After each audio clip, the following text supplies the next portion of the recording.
Cooperative റൂട്ട്സിലേക്ക് എല്ലാവർക്കും സ്വാഗതം.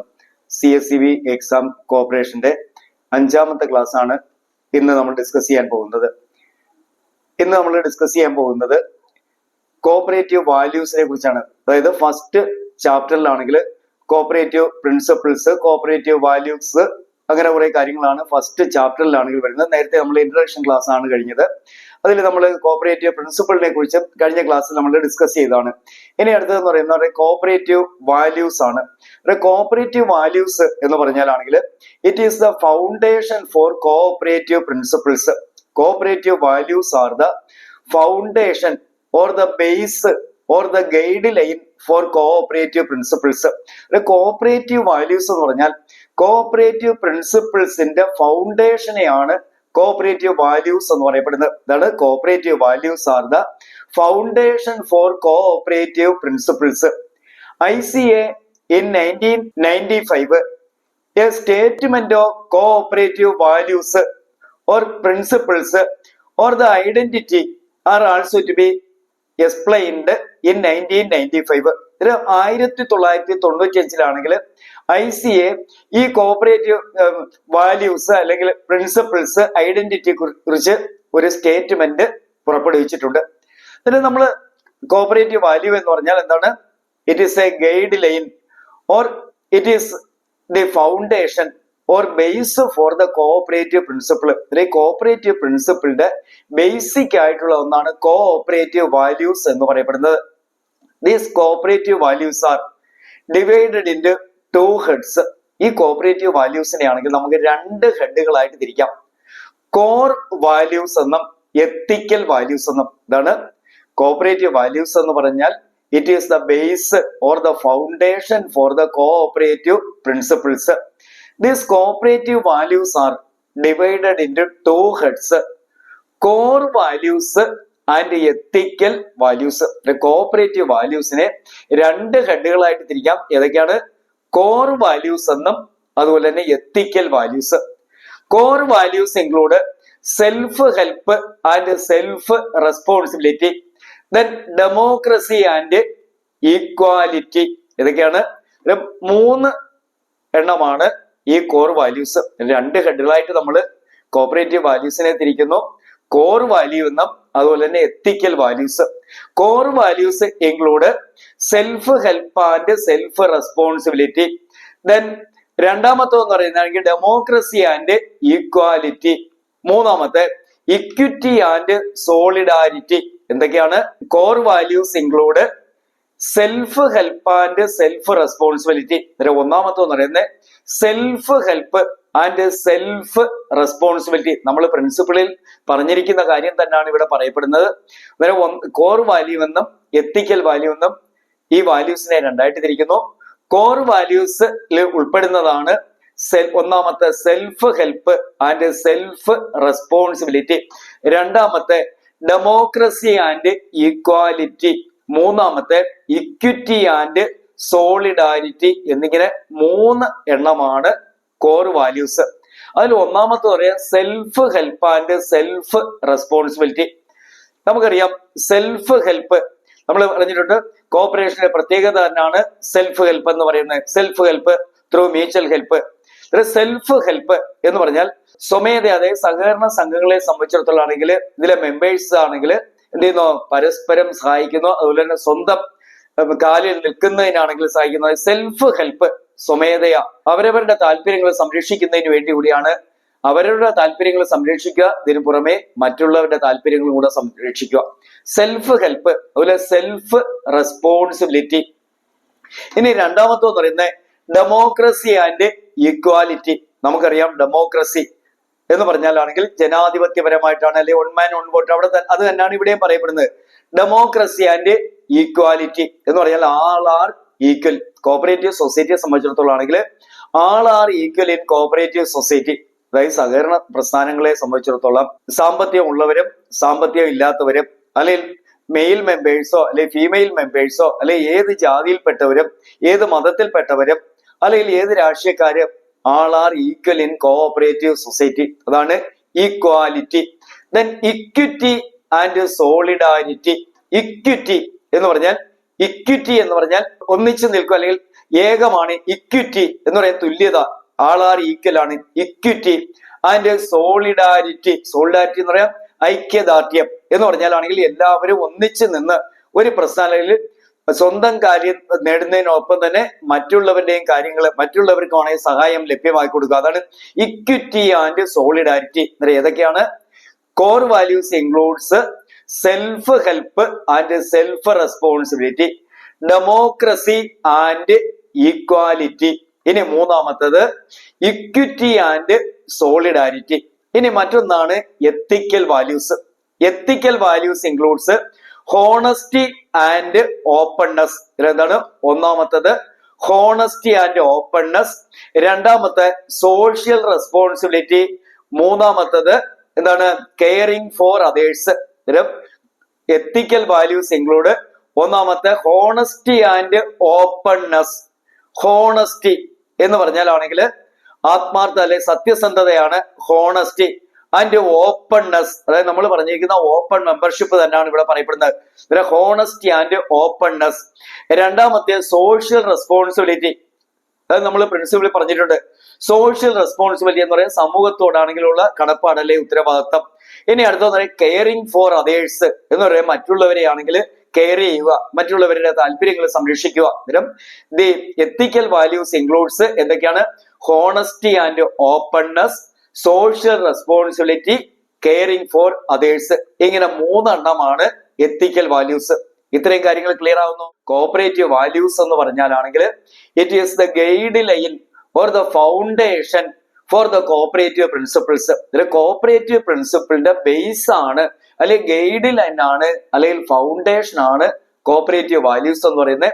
ഈ cooperative വാല്യൂസിനെ കുറിച്ചാണെങ്കിൽ ICA 1995 a statement issued on cooperative values, cooperative principles, cooperative identity, etc. ഇതിനെ കുറിച്ചാണെങ്കിൽ ഒരു സ്റ്റേറ്റ്മെന്റ് 1995 ICA പുറപ്പെടുവിച്ചിട്ടുണ്ട്. ഇതിൽ നമുക്കറിയാം ഇതിനെ രണ്ട് ഹെഡായിട്ട് തിരിക്കുന്നു. കോർ വാല്യൂ എന്നും അതുപോലെ തന്നെ എത്തിക്കൽ വാല്യൂസും. അറിയാമല്ലോ കോർ വാല്യൂ എന്ന് പറയുന്നത് ഏതൊക്കെയാണ്? Self help and self responsibility, democracy and equality, മൂന്നാമത്തെ equity and solidarity. Then ethical value അത് മൂന്നെണ്ണമാണ്. Honesty and openness, social responsibility, caring for others. ഇത്രയും കാര്യങ്ങൾ ക്ലിയർ ആയല്ലോ. ഇനി അടുത്തായിട്ട് നമ്മൾ പഠിക്കാൻ പോകുന്നത് cooperative commonwealth. Cooperative commonwealth means it is an ideal society based on cooperative principles. അതാണ് കോഓപ്പറേറ്റീവ് പ്രിൻസിപ്പിൾ അനുസരിച്ചുള്ള ഒരു സൊസൈറ്റിയാണ് കോഓപ്പറേറ്റീവ് കോമൺ വെൽത്ത് എന്ന് പറയപ്പെടുന്നത്. Cooperative commonwealth refers to an ideal society based on cooperative values and principles. Cooperative values and principles അനുസരിച്ചുള്ള ഒരു സൊസൈറ്റിയാണ് നമ്മൾ cooperative commonwealth എന്ന് പറയപ്പെടുന്നത്. അതാണ് cooperative common wealth refers to an ideal society based on cooperative values and principles. The idea cooperative commonwealth was firstly introduced by Lawrence Grundland in his book The Cooperative Commonwealth. അതായത് ഇങ്ങനെ ഒരു idea ലോകത്തിൽ ആദ്യമായിട്ട് കൊണ്ടുവരുന്നത് Lawrence Gronlund ആണ്. ആരാണ്? Laurence Gronlund. LAURENCE GRONLUND. ആരാണ്?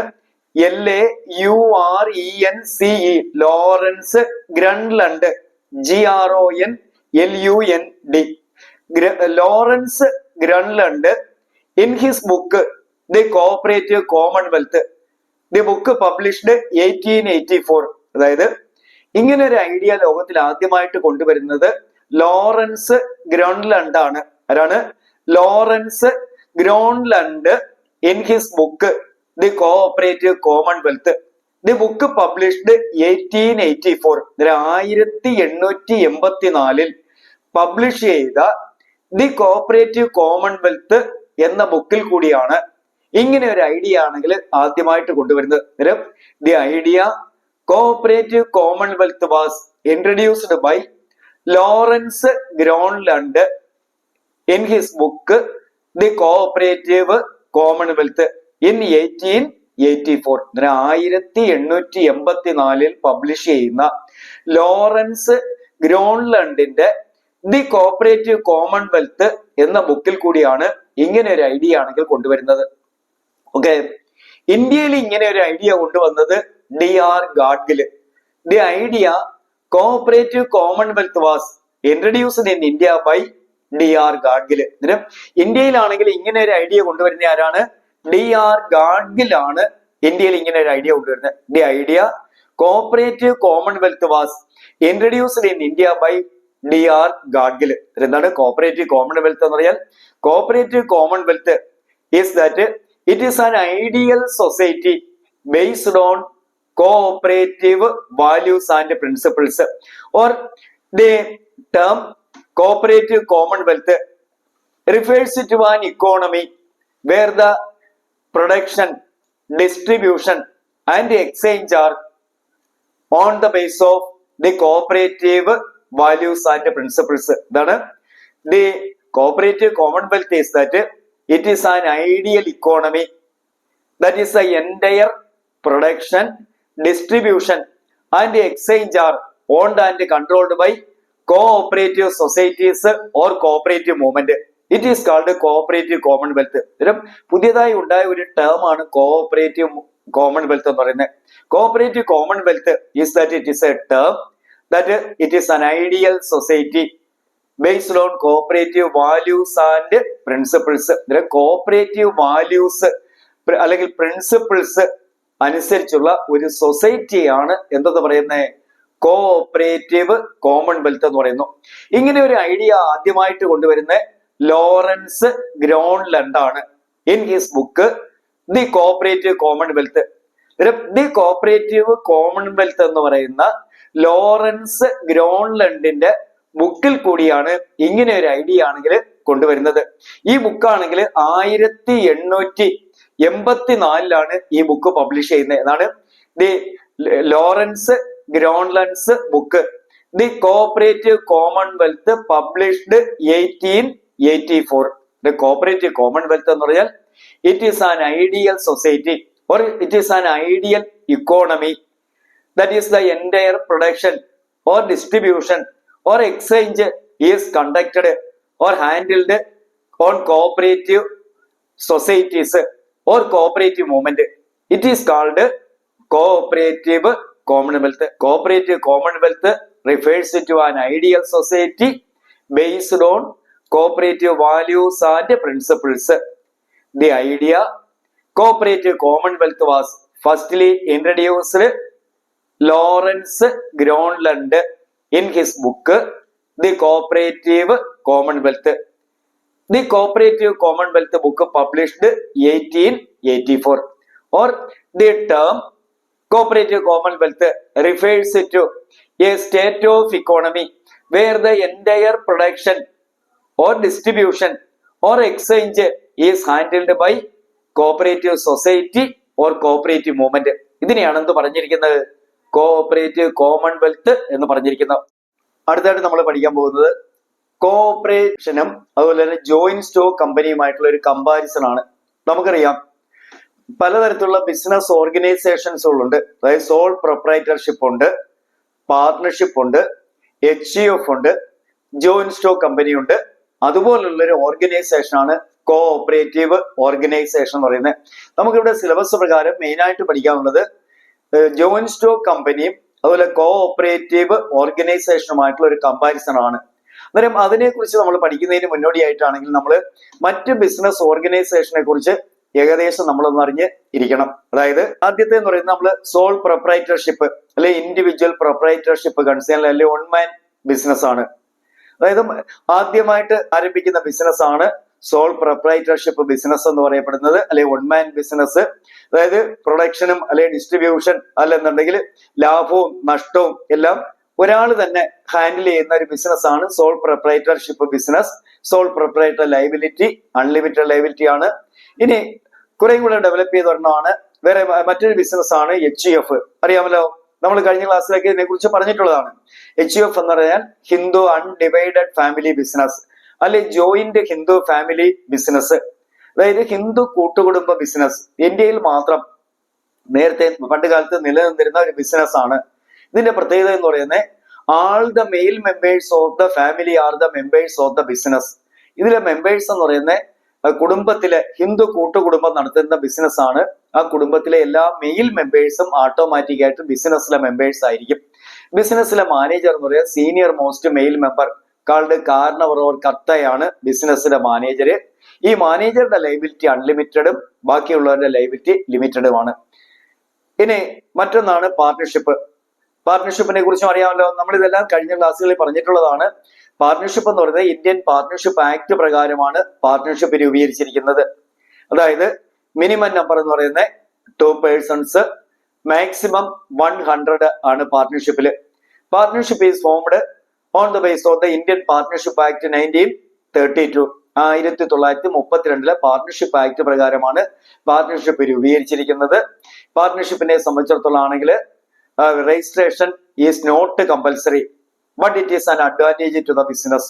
പാർട്ണർഷിപ്പിന് registration നിർബന്ധമല്ല എങ്കിലും മിക്കവാറും സ്ഥാപനങ്ങൾ രജിസ്റ്റർ ചെയ്യുന്നുണ്ട്.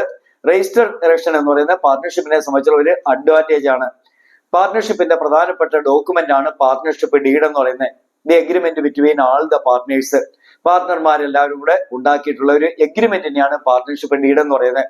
ഇങ്ങനെ ഈ സ്ഥാപനങ്ങളും കോഓപ്പറേറ്റീവുമായിട്ടുള്ള ഒരു കമ്പാരിസൺ, അതായത് സോൾ ട്രേഡർ, പാർട്ണർഷിപ്പ്, HUF ഇതുമായിട്ടും കോഓപ്പറേറ്റീവിനുള്ള ഒരു കമ്പാരിസൺ, ഈ മേഖലയിൽ നിന്ന് ചിലപ്പോൾ ഒരു ക്വസ്റ്റ്യൻ ചോദിക്കാം. നമുക്കിവിടെ സിലബസ് പ്രകാരം മെയിൻ ആയിട്ട് ജോയിന്റ് സ്റ്റോക്ക് കമ്പനിയും കോഓപ്പറേറ്റീവ് സൊസൈറ്റിയുമായിട്ടുള്ള കമ്പാരിസനെ കുറിച്ചാണ് നമുക്ക് മെയിൻ ആയിട്ട് പഠിക്കാനുള്ളത്. അതായത് അതിന് മുമ്പ് ഇങ്ങനെ ഈ ബിസിനസ് സ്ഥാപനങ്ങളെ കുറിച്ചൊന്ന് ജസ്റ്റ് ഒന്ന് പറഞ്ഞതേ ഉള്ളൂ. നമുക്കറിയാം ജോയിന്റ് സ്റ്റോക്ക് കമ്പനിയും കോഓപ്പറേറ്റീവ് സൊസൈറ്റിയുമായിട്ട്, അതായത് ഇവിടെ ഒരു സ്ഥാപനത്തിന്റെ അഡ്വാൻറ്റേജ് ആയിരിക്കും മറ്റൊരു സ്ഥാപനത്തിന്റെ ഡിസ്അഡ്വാൻറ്റേജ് എന്ന് പറയുന്നത്. അതായത് ഈ സ്ഥാപനങ്ങളും കോഓപ്പറേറ്റീവ് ഓർഗനൈസേഷനുമായിട്ടുള്ള ഒരു കമ്പാരിസൺ ആണ് നമുക്ക് പഠിക്കാനുള്ളത്. മെയിൻ ആയിട്ടാണെങ്കിൽ ജോയിന്റ് സ്റ്റോക്ക് കമ്പനിയും അതുപോലെ തന്നെ കോഓപ്പറേറ്റീവ് സൊസൈറ്റി. കമ്പനി എന്ന് പറഞ്ഞാൽ നമുക്കറിയാം joint stock company companies act പ്രകാരം രൂപീകരിച്ചിട്ടുള്ളതാണ് ജോയിന്റ് സ്റ്റോക്ക് കമ്പനി എന്ന് പറയുന്നത്. കമ്പനീസ് ആക്ട് 1956 അല്ലെങ്കിൽ 2013. കമ്പനീസ് ആക്ട് ആണെങ്കിൽ 1956 കമ്പനീസ് ആക്ട് എന്ന് പറയുന്നു. അതുപോലെ 2013 കമ്പനീസ് ആക്ട് എന്ന് പറയപ്പെടുന്നു. കമ്പനീസ് ആക്ട് പ്രകാരം രജിസ്റ്റർ ചെയ്തിട്ടുള്ള സ്ഥാപനങ്ങളെയാണ് ജോയിന്റ് സ്റ്റോക്ക് കമ്പനി എന്ന് പറയപ്പെടുന്നു. കമ്പനികളെ ആണെങ്കിൽ അതിന്റെ രൂപീകരണത്തിന്റെ അടിസ്ഥാനത്തിൽ നമുക്കറിയാം chartered company, statutory company, registered company, ഇങ്ങനെ 3ആയിട്ട് തിരിക്കുന്നുണ്ട്, അറിയാമല്ലോ.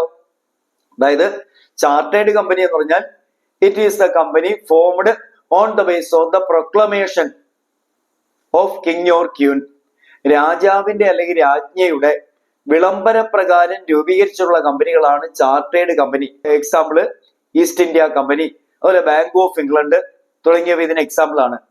ഇങ്ങനെയുള്ള ചാർട്ടേഡ് കമ്പനി ആണെങ്കിൽ ഇപ്പോൾ ഇന്ത്യക്ക് സ്വാതന്ത്ര്യം കിട്ടിയതിന് ശേഷം ഇങ്ങനെയുള്ള കമ്പനികൾ നിലവിലില്ല. ഇനി മറ്റൊന്നാണ് സ്റ്റാറ്റ്യൂട്ടറി കമ്പനി എന്ന് പറഞ്ഞാൽ these companies are formed on the basis of passing special act in parliament or state legislatives.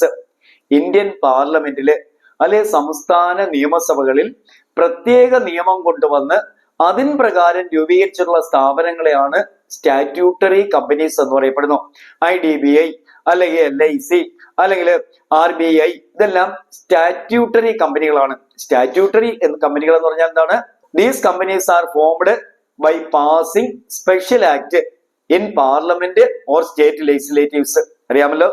Chartered company എന്ന് പറഞ്ഞാൽ രാജാവിന്റെ അല്ലെങ്കിൽ രാജ്ഞിയുടെ വിളംബര പ്രകാരം രൂപീകരിച്ചിട്ടുള്ള കമ്പനികളെയാണ് ചാർട്ടേഡ് കമ്പനി എന്ന് പറയപ്പെടുന്നത്. ഈ ചാർട്ടേഡ് കമ്പനികൾക്ക് ഉദാഹരണമാണ് ഈസ്റ്റ് ഇന്ത്യ കമ്പനി. നമുക്കറിയാം 1600 AD 1600 രൂപീകരിച്ചതാണ് ഈസ്റ്റ് ഇന്ത്യ കമ്പനി. അതുപോലെ ബാങ്ക് ഓഫ് ഇംഗ്ലണ്ട്, ഇംഗ്ലണ്ടിന്റെ സെൻട്രൽ ബാങ്കായ ബാങ്ക് ഓഫ് ഇംഗ്ലണ്ട്, ഇതൊക്കെയാണെങ്കിൽ ചാർട്ടേഡ് കമ്പനികളാണ്. ഇന്ത്യക്ക് സ്വാതന്ത്ര്യം കിട്ടിയതിന് ശേഷം ഇങ്ങനെയുള്ള കമ്പനികൾ ഇന്ത്യയിൽ നിലവിലില്ല. ഇനി സ്റ്റാറ്റ്യൂട്ടറി കമ്പനികൾ എന്ന് പറഞ്ഞാലാണെങ്കിൽ പാർലമെന്റിൽ അല്ലെങ്കിൽ സംസ്ഥാന നിയമസഭകളിൽ പ്രത്യേക നിയമം കൊണ്ടുവന്ന് രൂപീകരിച്ചുള്ളതിനെയാണ് സ്റ്റാറ്റ്യൂട്ടറി കമ്പനി എന്ന് പറയുന്നത്. എന്നാൽ കമ്പനി എന്ന് പറഞ്ഞാൽ ആക്ച്വൽ ആയിട്ടുള്ള രജിസ്റ്റേർഡ് കമ്പനി അല്ലെങ്കിൽ ജോയിന്റ് സ്റ്റോക്ക് കമ്പനി എന്ന് പറഞ്ഞാൽ 1956 ഇന്ത്യൻ കമ്പനീസ് ആക്ട് പ്രകാരം രജിസ്റ്റർ ചെയ്ത കമ്പനികളെയാണ് നമ്മൾ ജോയിന്റ് സ്റ്റോക്ക് കമ്പനികൾ എന്ന് പറയുന്നത്. നമുക്കറിയാം ഇന്ത്യക്ക് സ്വാതന്ത്ര്യം കിട്ടിയതിന് ശേഷം ഇന്ത്യയിലെ സെക്കൻഡ് 5 ഇയർ പ്ലാനില് കൂടുതൽ പ്രാധാന്യം ഇൻഡസ്ട്രിക്കാണ് കൊടുക്കുന്നത്. ഈ കാലയളവില് ഇന്ത്യയിൽ ഉണ്ടായിരുന്ന കമ്പനികളെല്ലാം, അതായത് 1600 മുതൽ ഇന്ത്യക്ക് സ്വാതന്ത്ര്യം കിട്ടുന്നതിന് മുൻപും പിൻപുമായിട്ട് അനേക കമ്പനികൾ ഉണ്ടായിരുന്നു. ഈ കമ്പനികളെല്ലാം കൂടെ ഒരു നിയമത്തിന് കീഴിൽ കൊണ്ടുവരുന്നതിന് വേണ്ടി ഇന്ത്യ ഗവൺമെന്റ് പാസാക്കിയ നിയമമാണ് ഇന്ത്യൻ കമ്പനീസ് ആക്ട് 1956. ഇങ്ങനെ കമ്പനീസ് ആക്ട് പ്രകാരം രജിസ്റ്റർ ചെയ്തിട്ടുള്ള സ്ഥാപനങ്ങളെയാണ് ജോയിന്റ് സ്റ്റോക്ക് കമ്പനികൾ എന്ന് പറയപ്പെടുന്നത്. ഈ കമ്പനീസ് ആക്ടിന് ഏറ്റവും കൂടുതൽ അമെൻമെന്റ് ഉണ്ടായത് 2013 അതുകൊണ്ട് ഈ 2013 എന്ത് പേരിലെന്നാണ് അറിയപ്പെടുന്നത്? കമ്പനീസ് ആക്ട് എന്ന് തന്നെയാണ് അറിയപ്പെടുന്നത്. ഇത് കമ്പനീസ് ആക്ട് എന്ന് പറയുന്നത് 1956 പറയുന്നുണ്ട്, 2013 പറയുന്നുണ്ട്. 1956 അതുപോലെ 2013 രണ്ടിനെയും പറയപ്പെടുന്ന കമ്പനീസ് ആക്ട് എന്ന് തന്നെയാണ്. ഇതിനും ജോയിന്റ് സ്റ്റോക്ക് കമ്പനി എന്ന് പറഞ്ഞാൽ the companies formed under the Indian companies act 1956 or 2013. അന്നേരം 1956 കമ്പനീസ് ആക്ട് അല്ലെങ്കിൽ 2013 ഇന്ത്യൻ കമ്പനീസ് ആക്ട് പ്രകാരം രജിസ്റ്റർ ചെയ്തിട്ടുള്ള സ്ഥാപനങ്ങളെയാണ് ജോയിന്റ് സ്റ്റോക്ക് കമ്പനികൾ എന്ന് പറയപ്പെടുന്നത്. ഇത്രയും കാര്യങ്ങൾ ക്ലിയർ ആയല്ലോ. ഇനി നമുക്ക് പഠിക്കാനുള്ളതെന്ന് പറയുന്നത് പ്രധാനമായിട്ടും നമ്മുടെ സിലബസിൽ പറഞ്ഞിരിക്കുന്ന ജോയിന്റ് സ്റ്റോക്ക് കമ്പനികളും കോഓപ്പറേറ്റീവുമായിട്ടുള്ള കമ്പാരിസനെ കുറിച്ചാണ്. ഇതിന്റെ ബാക്കിയാണെങ്കിൽ നമുക്ക് അടുത്ത ക്ലാസ്സിൽ ഡിസ്കസ് ചെയ്യാവുന്നതാണ്.